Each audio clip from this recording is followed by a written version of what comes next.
আসসালামু আলাইকুম। সকলকে আমন্ত্রণ আনন্দ টিভি সংবাদে। আপনাদের সঙ্গে আছি আমি শারমিন মনির।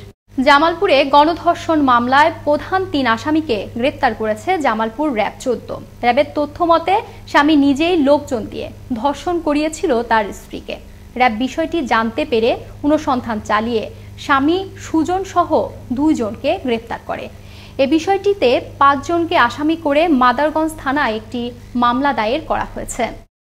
সবার জন্য আবাসন ভবিষ্যতের উন্নত নগর, এই প্রতিপাদ্যে যথাযোগ্য মর্যাদায় বিশ্ব বসতি দিবস উদযাপন করেছে কক্সবাজার উন্নয়ন কর্তৃপক্ষ। এ উপলক্ষে সোমবার অনুষ্ঠিত হয় এক আলোচনা সভা। কক্সবাজার উন্নয়ন কর্তৃপক্ষের চেয়ারম্যান লেফটেন্যান্ট কর্নেল অবসরপ্রাপ্ত ফোরকান আহমদের সভাপতিত্বে অনুষ্ঠানে প্রধান অতিথি ছিলেন তথ্য মন্ত্রণালয় সম্পর্কিত সংসদীয় স্থায়ী কমিটির সদস্য এবং সংসদ সদস্য সাইমুম সরোয়ার কমল। দীর্ঘদিন ধরে অনিয়ম, দুর্নীতি ও স্বেচ্ছাচারিতার অভিযোগ উঠেছে খুলনার দিঘলিয়া সদর ইউনিয়ন পরিষদের চেয়ারম্যান ফিরোজ মোল্লার বিরুদ্ধে।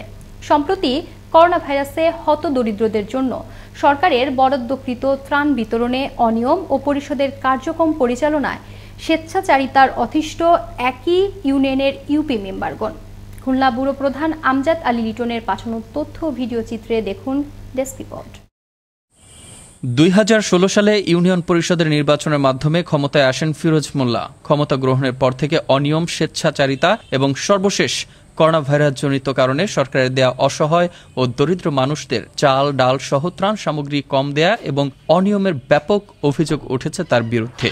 প্রতিকার এবং নীতিমালা অনুযায়ী প্রকৃত উপকারভোগীদের মধ্যে ত্রাণ সুষম বন্টনের পদক্ষেপ গ্রহণের জন্য জেলা প্রশাসকের কার্যালয় সহ সরকারি বিভিন্ন দপ্তরে লিখিত অভিযোগ করেছেন একই ইউনিয়ন পরিষদের ৫, ৬, ৭ এবং ৯ নং ওয়ার্ডের ইউনিয়ন পরিষদের সদস্যগণ। অভিযোগের কয়েক বছর পার হলেও কোনো প্রকার সুরাহ পায়নি বলে জানালেন ইউনিয়ন পরিষদ সদস্যগণ।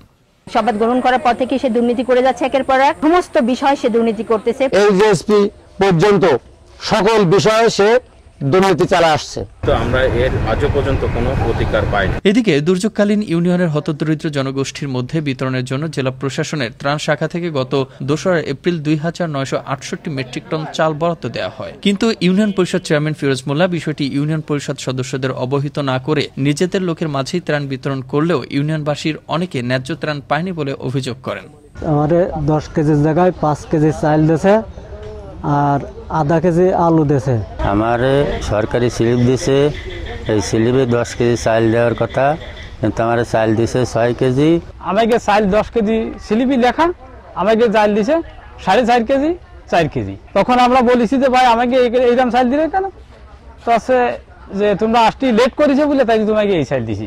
অপরদিকে অভিযোগের তীর যার দিকে সেই ইউপি চেয়ারম্যান ফিরোজ মোল্লা বলেন, প্রধানমন্ত্রীর দপ্তর, স্থানীয় সরকার মন্ত্রণালয় ঢাকা প্রধান অফিস, সেখানে সারা জায়গা তারা ওই মিথ্যা অভিযোগটা তারা দিছে, যে কারণে ডিসি সাহেব নিজে ডিডিএলজিকে আহ্বায়ক করে কমিটি করে দিছিল। তারা তদন্ত করে দেখছে যে তাদের এই অভিযোগ সম্পূর্ণ ভুয়া এবং মিথ্যা।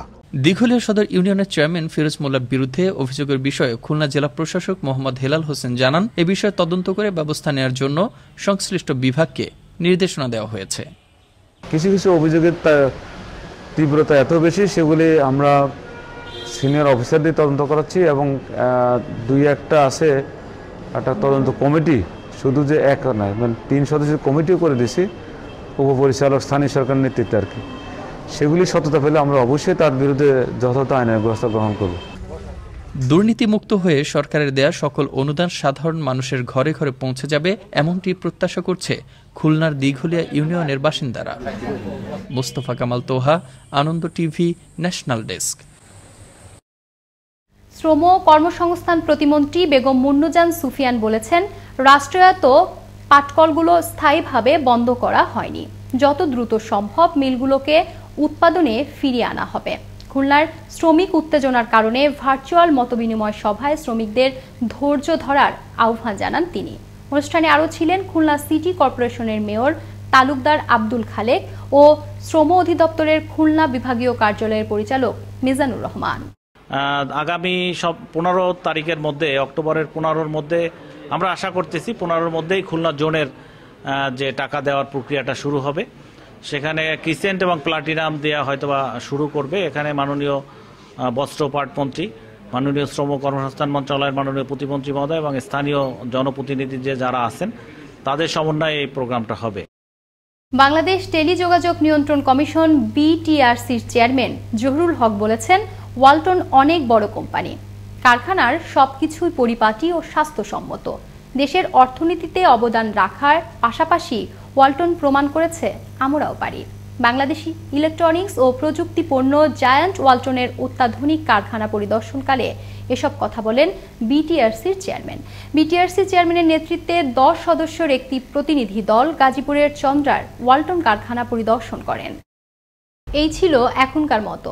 আনন্দ টিভির সংবাদ দেখুন প্রতিদিন বিকেল 5টা 30 এবং রাত 9টা 30।